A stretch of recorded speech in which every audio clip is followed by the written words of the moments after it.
రాజా బహదూర్ వెంకటరామారెడ్డి ఎంతో దూరదృష్టి అంకితభావం కలిగిన సంఘ సంస్కర్త అన్నారు మంత్రి కోమటిరెడ్డి వెంకటరెడ్డి. తెలంగాణ అంతటా అక్షరాస్యతను వ్యాప్తి చేయాలనే సంకల్పంతో 22 విద్యా సంస్థలను ఏర్పాటు చేసి తన చివరి రోజుల వరకు వాటికి అధ్యక్షుడిగా ఉన్నారని చెప్పారు.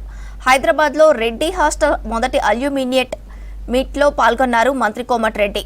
రెడ్డి హాస్టల్ ఎందరో ప్రముఖులను తయారు చేసిందని చెప్పారు. రెడ్డి హాస్టల్లో ఉన్న ఎందరో విద్యార్థులు డాక్టర్లుగా, ఇంజనీర్లుగా, సైంటిస్టులుగా, వ్యాపారులుగా, రాజకీయ నాయకులుగా ఎదిగారని చెప్పారు.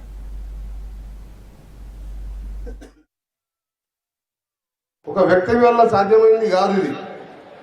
ఆయన మన రాజబహదూర్ వెంకటరామారెడ్డి గారు ఆ కాలంలోనే ఇంత ఆలోచించిందంటే మనం అర్థం చేసుకోవాలి. హైదరాబాద్ సెంట్రల్ హ్యాబిట్స్లో ఈ హాస్టల్ కట్టించి లక్షల మంది ఇక్కడ ఉండి చదువుకొని సెటిల్ అయినారు. వనపర్తి జిల్లాలోని రాయన్పేట అనే చిన్న గ్రామంలో జన్మించి కష్టపడి కొత్వాల్ స్థాయికి ఎదిగారు. ఫస్ట్ కొత్వాల్ ఆయన మొదటి హిందూ కొత్వాలుగా రికార్డు సృష్టించిన మన వెంకటరామరెడ్డి గారు.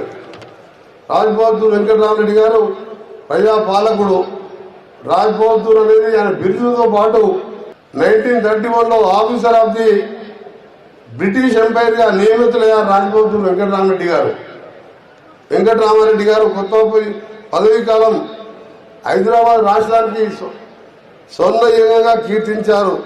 వారి పదవీ కాలంలో హిందువులు, ముస్లింలు, అరబ్బులు, పర్షియన్స్, సిక్కుల మధ్య మత సామర్యం నెలకొని ఉన్నది. ఆయన కాలంలో నిజాం రాజును రోజు కలుస్తూ ఆయన కలిసినప్పుడు ఒకసారి గాంధీ గారిని హైదరాబాద్ తీసుకురావాలంటే మన వెంకటరామరెడ్డి గారు వెళ్ళి గాంధీ గారిని రిక్వెస్ట్ తీసుకొని హైదరాబాద్ పిలిపించడం జరిగింది గాంధీ గారిని.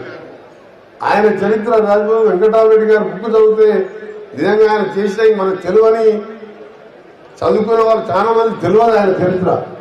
అలాంటి నిరాళముడు ఆయన పేరు మీద మనం చదువుకోవడం కాదు, ఈరోజు మనంతా కూడా కలుసుకోవడం చాలా సంతోషం.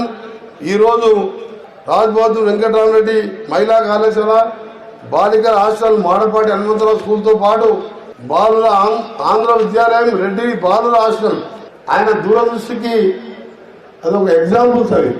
అందుకనే ఈరోజు మీ అందరం కూడా తెలంగాణ రాష్ట్రం కోసం అందరం కొట్లాడిన వాళ్ళమే. ఇక్కడ నాలాంటి వాళ్ళు తెలంగాణ కోసం మంత్రి పదవి కూడా వదిలిపెట్టి తెలంగాణ బాగుండాలి, ఇలా రెడ్డిల వాళ్ళే కాదు అన్ని కులాల వాళ్ళు బాగున్నారని చెప్పి తెలంగాణ సాధించుకొని ఈరోజు తెలంగాణ కొత్త రాష్ట్రంలో ఉన్నాం.